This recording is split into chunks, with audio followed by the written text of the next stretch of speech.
मध्य प्रदेश विधानसभा चुनाव में लेकर जब से टिकटों का वितरण हुआ है उसके बाद से लगातार भाजपा और कांग्रेस में सियासी हलचल देखने को मिल रही है। जहां पर जबलपुर में भी टिकट वितरण से नाराज नगर अध्यक्षा प्रभात साहू ने आज अपने पद से इस्तीफा दे दिया है। हालांकि जो इस्तीफे का कारण बताया जा रहा है वह भाजपा संभागीय कार्यालय में 21 तारीख को उत्तर मध्य विधानसभा में अभिलाष पांडे को टिकट मिलने से नाराज कार्यकर्ताओं के द्वारा जो हंगामा किया गया था उसके चलते माना जा रहा है। इसके बाद कई नेताओं के द्वारा नगर अध्यक्ष प्रभात साहू के ऊपर कई तरह के दोष भी लगाए गए थे। जहां पर प्रदेश में यहां पर जो केंद्र का नेतृत्व है उनके नाम आए, कई नेताओं के द्वारा प्रभात साहू के नाम पर शिकायतें की गई थी, लेकिन नाराज अब नगर अध्यक्ष प्रभात साहू ने अपने पद से ही इस्तीफा दे दिया है और एक प्रेस वार्ता आयोजित करी जिसमें प्रभात साहू ने बताया कि भाजपा संभागीय कार्यालय में जिस प्रकार से हंगामा हुआ था उसने उनका किसी भी प्रकार का कोई हाथ नहीं था। उसके बाद भी संगठन के द्वारा उन्हें दोषी माना जा रहा है, उन पर लगातार आरोप प्रत्यारोप लगाए जा रहे हैं, कई तरह की बातें हो रही हैं। उन्होंने कहा कि पूरे मामले में वीडियो फुटेज की जांच होना चाहिए। उन्होंने कहा कि इशारों में उन्होंने निशाना भी साधा। उन्होंने कहा कि जिस मामले को लेकर यह पूरा निशाना साधा जा रहा है यह गलत है और आज मैं अपने पद से इस्तीफा दे रहा हूँ। हमारा केंद्रीय नेता तो माननीय अमित शाह जी आए, मुझे कल बहुत इस बात की पीड़ा हुई कि जो लोग 21 तारीख की घटना के लिए जिम्मेदार थे, जिन लोगों ने 21 तारीख को जबलपुर शहर के अंदर भारतीय जनता पार्टी के कार्यालय में जो घटना की, उनके नेता को कल हमारे केंद्रीय नेता से हमारे नेताओं ने उनको बाकायदा 5 मिनट का समय दिलाया, उनसे बातचीत हुई। बहुत अच्छी बात है और माननीय अमित शाह जी ने उनसे बातचीत की, उनको आश्वासन जो भी दिया वो मुझे नहीं मालूम, लेकिन मुझे लगा कि जो जिन पर अनुशासन की कार्रवाई होना चाहिए थी या जिन लोगों ने ये घटना को अंजाम दिया उन पर पार्टी का कहीं ना कहीं शिकंजा कसा जाना चाहिए था। वो कसने की बजाय उनको यदि इस तरह से प्रोत्साहित किया जाएगा तो मुझे लगा कि मेरा अध्यक्ष पद पर रहना उचित नहीं है और इसलिए मित्रों मैं आज आपके माध्यम से भारतीय जनता पार्टी के प्रदेश अध्यक्ष को अपना इस्तीफा भेज रहा हूं और उनसे आग्रह कर रहा हूं कि 21 तारीख की घटना की जांच वो अपने स्तर पर करें। उसका वीडियो फुटेज है, कार्यालय में है और मुझे लगता है आप सब मित्रों के पास भी होगा। मैं आज आपको साक्षी मानकर ये बात कह रहा हूं कि यदि 1% भी मैं उस पूरी घटना में जवाबदार हूंगा, मैं पर्यंत जीवन पर्यंत राजनीति से दूर रहूंगा। लेकिन जिस तरह से उस पूरी घटना को मेरे ऊपर मढ़ दिया गया, ये बोला गया कि भारतीय जनता पार्टी के अध्यक्ष ने ये सब कुछ कराया, तो उससे मैं बहुत आहत हूं और इसलिए आज भारतीय जनता पार्टी के अध्यक्ष पद से अपना इस्तीफा भेज रहा हूं। लेकिन भारतीय जनता पार्टी का कार्यकर्ता था, भारतीय जनता पार्टी का कार्यकर्ता हूं और भारतीय जनता पार्टी का कार्यकर्ता रहूंगा और इसलिए चुनाव में जब जहां पार्टी को आवश्यकता पड़ेगी, एक कार्यकर्ता के नाते मैं पूरी ताकत के साथ सरकार बनाने के लिए अपना सहयोग करूंगा। मीडिया के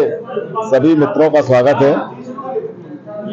और संभवतः साथ पहली बार मैं व्यक्तिगत रूप से प्रेस कॉन्फ्रेंस कर रहा हूं। हमेशा आप सबके बीच में रहा हूं। लगभग 40 साल की मेरी राजनीतिक यात्रा है।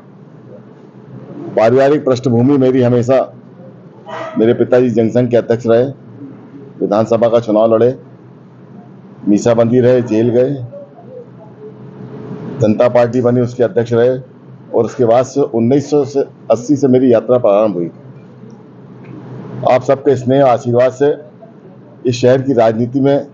आप सबने मेरा एक बड़ा विशिष्ट स्थान बनाकर रखा। इस पूरी यात्रा में बहुत सारे उतार चढ़ाव आप सबके साथ मैंने देखे। 1980 में भारतीय जनता पार्टी का गठन हुआ और उसके बाद पहली बार 42 साल बाद पिछड़े वर्ग का भारतीय जनता पार्टी का कोई अध्यक्ष बना। 26 जनवरी को मैं भारतीय जनता पार्टी के अध्यक्ष के रूप में मैंने पदभार ग्रहण किया और पद ग्रहण करने के बाद से लगातार मेरे खिलाफ कहीं ना कहीं एक बड़ा वातावरण बनाने का प्रयास जबलपुर शहर के बहुत जिम्मेदार लोगों ने किया। लेकिन आप सबके आशीर्वाद से, आप सबके सहयोग से लगातार जबलपुर शहर में भारतीय जनता पार्टी के बहुत सारे कार्यकर्ताओं का आशीर्वाद रहा और मैं लगातार संगठन को मजबूत दिशा देने में काम करता रहा और लगातार जो कार्यक्रम आए उसमें जिले के पदाधिकारियों के सहयोग के नहीं होने के बावजूद भी भारतीय जनता पार्टी के बहुत सारे कार्यकर्ताओं ने मिलकर उस पूरे कार्यक्रम को बहुत अच्छा बनाया। माननीय शिवराज जी हमारे नेता थे, माननीय शिवराज जी हमारे नेता है और माननीय शिवराज जी नेता हमारे जीवन पर्यंत जब तक मैं जिंदा हूं तब तक वो रहेंगे। आज आप सबसे बात करने का उद्देश्य ये था कि 21 तारीख को जबलपुर शहर में हमारा केंद्रीय नेतृत्व जबलपुर आया हुआ था। प्रदेश के हमारे प्रभारी माननीय भूपेंद्र यादव जी जबलपुर आए थे, माननीय हितानंद जी जबलपुर आए थे और जैसा कि आप सबको मालूम है कि चुनाव में पूरे विधानसभाओं में हमारे प्रभारी आए हुए हैं और वो प्रभारी उत्तर प्रदेश और बिहार से आए हुए हैं, तो उनको कुछ ना कुछ टिप्स देने के उद्देश्य से माननीय भूपेंद्र यादव जी ने जबलपुर आगमन हुआ था। मैं उनको एयरपोर्ट लेने गया, मेरे साथ आशीष दुबे थे, प्रदेश की महामंत्री कविता पाटीदार थी और जब उनको लेकर वापस कार्यालय में आया तो कार्यालय में जिस तरह का वातावरण बना, लगभग 100-150 लोग कौन थे वो आप सब जानते हैं। एक पक्ष के 100-150 लोग थे, दूसरे पक्ष के लोग 50-60 लोग थे और लगभग 1.5 घंटे तक भारतीय जनता पार्टी के कार्यालय में गाली गलौज, जो कुछ नहीं होना चाहिए था वो सब कुछ हुआ और उस घटना से मैं बहुत आहत हुआ। मैंने लगातार कोशिश की कार्यकर्ताओं को समझाने की, बहुत ताकत के साथ मैंने कार्यकर्ताओं को रोकने की कोशिश की, बहुत हद तक सफल भी रहा और उसके बाद भारतीय जनता पार्टी के उस कार्यालय से मैं उन सारे लोगों को निकालकर बाहर लेकर आया और उसके बाद वो बैठक चली। बैठक समाप्ति के बाद जब हमारा प्रदेश का नेतृत्व यहां से गया तो सीधा आरोप मुझके ऊपर लगा कि ये सारा का सारा किया जा रहा प्रभात साहू का है।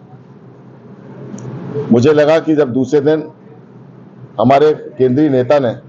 जब मुझे इस बात की जानकारी दी तो मैं बहुत हतप्रभ रह गया। मित्रों, आप सब उस बात के गवाह हैं कि घटना जो उस दिन हुई है 21 तारीख की, आप सब लोगों ने वीडियो फुटेज भी देखे होंगे और लगातार जिस तरह से मेरे ऊपर मानसिक रूप से दबाव बना, तो मुझे लगा कि मेरे कार्यकाल में मेरे अध्यक्ष रहते हुए भारतीय जनता पार्टी के कार्यालय में जो अशोभनीय घटना हुई उससे मैं बहुत अंदर से टूट गया, क्योंकि मेरे कार्यकाल में यदि मैं अध्यक्ष रहते हुए नहीं रोक पाया, लेकिन जब एक बड़ा मुआव आता है तो कहीं ना कहीं उसको रोकने की कोशिश भी होती है, लेकिन बहुत हद तक सफल होते नहीं होते।